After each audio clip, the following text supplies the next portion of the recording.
Welcome to the Brad and Taylor Show. On today's episode, we have Nicholas Tong. You're listening to The Brad and Taylor Show, a podcast that inspires entrepreneurs to pursue their passions. We're sitting down with some of the best to learn how they got started and some lessons they learned along the way. Hey, Nick, how's it going? It's going great. How are you today? We're good. Thanks for coming on. Absolutely. Happy Yeah. to be here. Awesome. Hey, what exactly do you do? Yeah, so I am a real estate agent and I help people in Southeast Michigan. Now, more specifically, over the last couple of years, I've kind of realized that my specific niche happens to be people that are downsizing. Maybe they've lived in the family home for decades. And with that, there's a lot of obstacles and memories just Mm-hmm. with making that transition because for the obvious reasons, you love your home, but you realize that it probably makes sense to make a change for one reason or another. And I've just had so many people in that group in that space that have needed specific guidance, and so it's just a group of people that I really connect well with and seem to help a lot. So Nice. yeah. When Awesome. did you kind of realize you were transitioning from what you were doing to the downsizing more? That's a great question. So, as a realtor, you can help anyone basically that needs to buy or sell. There's not, Mhm. a specific, you don't have to get more specific. So you end up helping everyone, which is, of course, I'm happy to do that. But when you start to see like trends and themes and you're like, hey, well, I can still help everyone, but there's this specific group of people that maybe have very unique needs. For example, they benefit a lot from having other people that they can trust, that that you can connect them to help them in their transition. Right. Um, Also, because of the inventory levels right now, as you guys I'm sure are aware, a lot of my clients end up building new construction. And my background is I sold new construction for one of the large builders for years. So I have a lot of context there. I understand how that process works. Whereas some realtors, have shared that they feel less comfortable working with new construction just because they maybe don't understand all the things, or maybe they don't want to wait to get paid the 8 or 10 or 12 months. However long There's it many takes to reasons why. build. Yeah. So there's some reasons why some people just shy away from it or whatever, but just because it's part of my background, I mean, I'm super comfortable with it and I love new construction. So a lot of those people transitioning are excited to build a new home that might be their forever home, or one that has much less maintenance required. So they Right. kind of need to simplify. So I totally get that, and I'm happy to help them with that transition. Nice. That's awesome. So let's back up just a little bit. What did you want to do when you were a child growing up? Did you Oh know my that you God. were going to be an agent? No, no. No. So funny thing. So you know how you keep like a keepsake box? Some people do that. Yeah. Uh, so when I thought about this question, I found mine, and I think I must have been in like first or second grade. Yeah. Uh, and I wrote this little book out, and I said, when I grow up, I want to be the King of England. So Nice. as I grew up, I realized that wasn't really realistic, uh, seeing as I'm not royal or even of British blood. But yeah, so that's my authentic answer because I actually found my answer from when I was a kid. So That's awesome. That's awesome. So what did you when you were in once you graduated, did you like go to college or anything, or how'd you get into real estate? yeah, that's a great question too. So I actually got my undergraduate degree in music, and still super passionate about music, and still get to flex those muscles as much as I can. If you're into music theater at all, I helped direct the musicals at Groves High School in Birmingham, and have done so for the last 7 or 8 years. So Nice. uh, we just cast our show Into the Woods, so we'll be doing that in June. So yeah, it's still something that I do, just not on a full-time basis. As in years past, where actually I did do music full time at one point in my life. That's Mhm. awesome.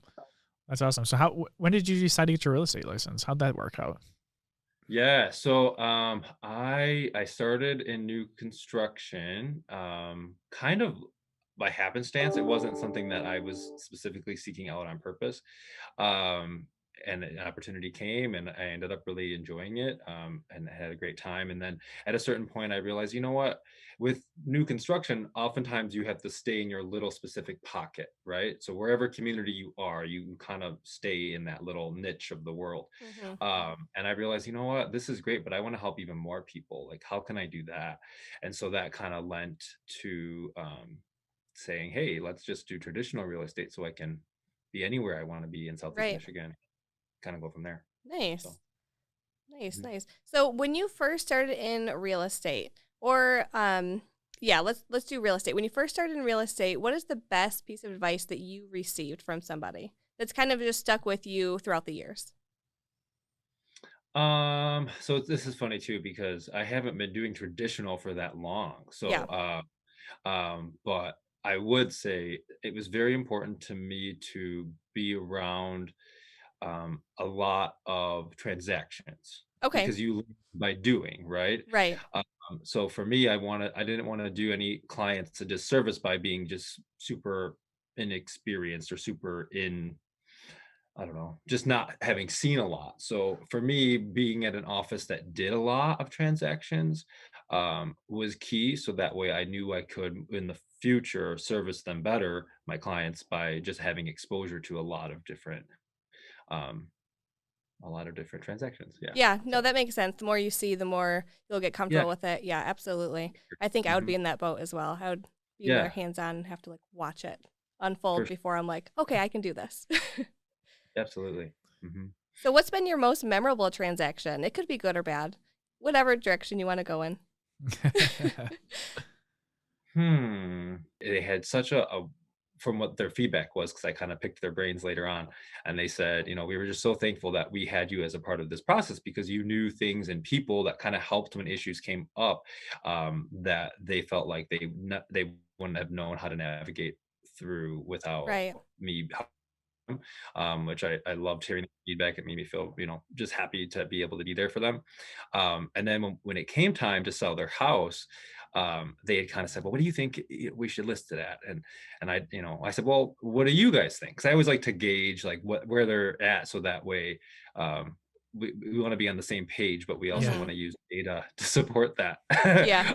So they shared what the number was, and I said, well, you guys were super awesome and like coachable, and you took all the things that I suggested that you do and you did them all. And because of that, I think you should be able to get even $20,000 higher than what you thought it should be. So sure enough, they're like, okay, well, we're gonna trust you, and so they did, and then like, you know, within the first couple of days, we had an offer that was like, I'm trying to remember now, but like at least 20 grand higher than even what that was. Oh, And they were, nice. yeah, so they were thrilled, beyond Yeah. thrilled, and they were just like, you know, thank you so much. Like we knew that, you know, we were just gonna trust what you were saying, and it all worked out in the end. So they're just wonderful. A lot of my clients become really close friends just because Yeah. I don't, you spend so much time, and I love people, Yeah. so I can't help it. Yeah, that's awesome. So what's your favorite thing about doing the new construction? Hmm. Because I mean, The favorite besides seeing thing, all the new stuff all the time, but yeah, yeah. Well, there's something special about being able to pick out all of the things, um, and then being an intricate part of that process. Some builders are more involved with their customers than others in terms of like they have extra meetings, or they have like a very clearly defined system of like we're going to meet at this point and this point and this point, and so that's kind of fun where we're walking clients through, where I like to be as involved as my clients want me to be.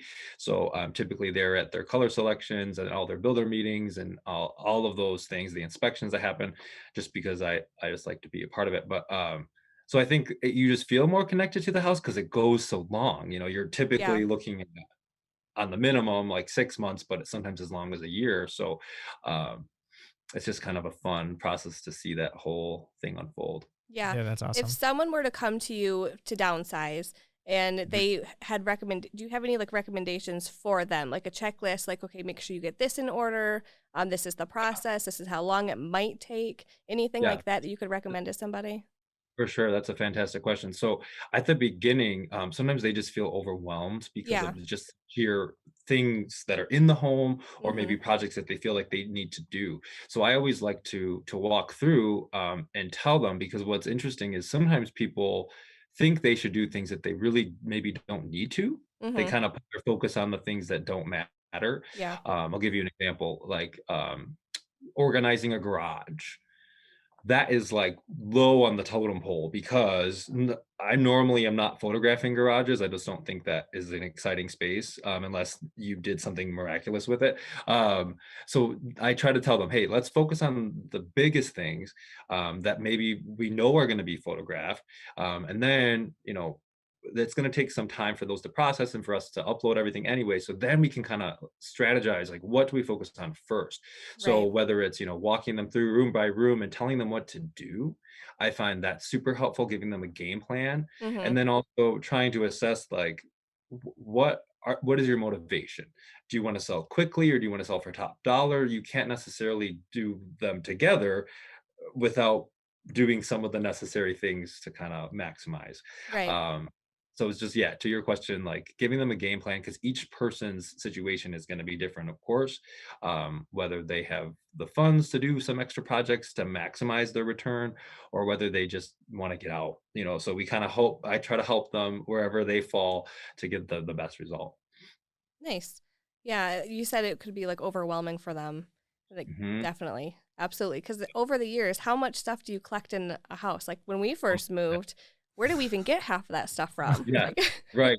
It's so true. And then so during the pandemic last year, the big thing that a lot of people were dealing with was a lot of these places like Salvation Army or Goodwill, they were completely closed. Yeah, And so so people where do you were like, take all your stuff at that what point? do we do? You know Yeah. what I mean? So it added an extra layer of fun in there, but we figured it out. Yeah, Yeah.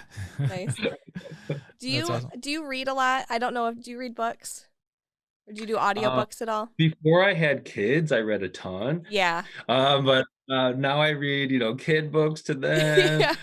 I try to, yeah, I try to read my Bible every day. But I will do like shorter, books, or like you said, audiobooks. And Yeah. I was recently getting my oil changed, and I came across a book there that I thought was really awesome, and it was a business book. So they saw me reading it. They're like, "You can take it. It's there for you to take." I was like, "All right, sweet." So Nice. I took that, and it's called "Shut Up and Listen," Okay. which I think so important, by Tillman Fertitta or Fertata. I'm not sure how you say his last name, but and it's true, because so many times, we just want to hear ourselves, not because we want to, but just our nature. So it's important to really, like he says, shut up and listen to what your Right. clients are thinking, what's most important to them. Yeah. That's awesome. So if you could give any advice to somebody starting out, maybe doing the downsizing or in the new construction, what kind of advice would you give them? Mm.